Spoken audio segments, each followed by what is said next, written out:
Hello friends, good evening. Welcome to share market news update. आज के updates हैं। दिल्ली सरकार 1 जनवरी 2022 से 10 साल पुराने सभी डीजल व्हीकल का रजिस्ट्रेशन रद्द करने का फैसला लिया है। दिल्ली सरकार इन व्हीकल्स के लिए अनापत्ति प्रमाण पत्र एनओसी जारी करेगी ताकि दूसरे स्थानों पर उनका फिर से रजिस्ट्रेशन किया जा सके। सरकार का ये कदम राष्ट्रीय हरित प्राधिकरण एनजीटी के निर्देशों के चलते लिया जा रहा है। दिल्ली परिवहन विभाग की तरफ से जारी एक आदेश के अनुसार ऐसे डीजल व्हीकल्स के लिए कोई एनओसी जारी नहीं की जाएगी जो 15 साल या उससे ज़्यादा पुराने हैं। एनजीटी ने जुलाई 2016 में दिल्ली एनसीआर में 10 साल से अधिक पुराने डीजल और 15 साल से अधिक पुराने पेट्रोल व्हीकल्स का रजिस्ट्रेशन और चलने पर प्रतिबंध से संबंधित निर्देश जारी किए थे। दिल्ली सरकार ने 10 साल पुरानी डीजल गाड़ी को इलेक्ट्रिक में कन्वर्ट कराने का रास्ता खोल दिया है। यानी आपको गाड़ी बेचने या स्क्रैप में देने की ज़रूरत नहीं है। डीजल कार को इलेक्ट्रिक में कन्वर्ट कराने पर जो खर्च आएगा, दिल्ली सरकार उस पर सब्सिडी भी देगी। नेक्स्ट है, वाहन निर्माता कंपनी टाटा मोटर्स ने अपने बस ब्रांड स्टार बस की 1 लाख से अधिक इकाइयों की बिक्री का आंकड़ा पार कर लिया है।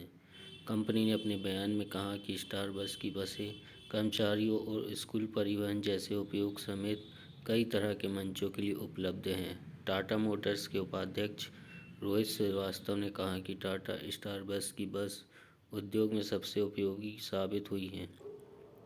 यह बसें कर्मचारियों के परिवहन में एक लग्जरी यात्रा अनुभव और स्कूल बस के रूप में सुरक्षित और विश्वसनीय यात्रा प्रदान करती हैं। उन्होंने कहा कि स्टार बस वाणिज्यिक वाहन उद्योग में सबसे मजबूत ब्रांडों में से एक बनने के साथ देश के परिवहन क्षेत्र का एक अहम अंग बन गया है। नेक्स्ट है, डिफेंस और एरोस्पेस सेक्टर को इलेक्ट्रॉनिक सिस्टम की सप्लाई करने वाली company data patterns India limited के आईपीओ को निवेशकों को शानदार सपोर्ट मिला है। कंपनी का आईपीओ गुरुवार को 119 गुना से ज़्यादा सब्सक्रिप्शन के साथ बंद हुआ।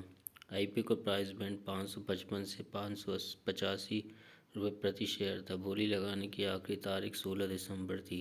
कंपनी 24 दिसंबर को बाजार में लिस्ट होगी। कंपनी द्वारा आईपीओ से जुटाई गई राशि का इस्तेमाल कर्ज चुकाने, कार्यशील पूंजी का वित्त पोषण और सामान्य कॉर्पोरेट उद्देश्यों के अलावा अपनी मौजूदा सुविधाओं के विस्तार पर करेगी। नेक्स्ट है, एमजी मोटर इंडिया ने नॉन फंजिबल टोकन यानी एनएफटी लॉन्च करने का ऐलान किया है। इसके साथ ही MG Motor India NFT launch करने वाला देश का पहला कार ब्रांड बन जाएगा। एमजी मोटर इंडिया के एनएफटी कलेक्शन की बिक्री 28 दिसंबर 2021 से शुरू होगी।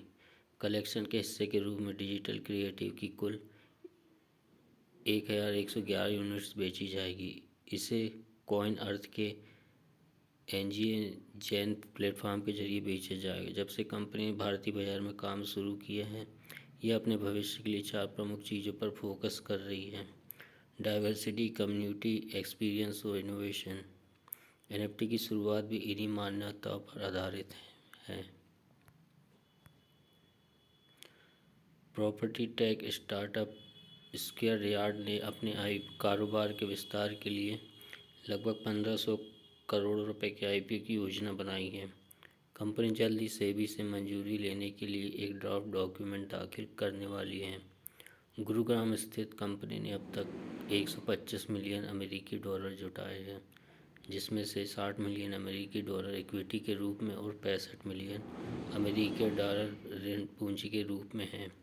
उसके रिजॉर्ट मुख्य रूप से property brokerage, home loan brokerage और रेंटल बिजनेस में सक्रिय है।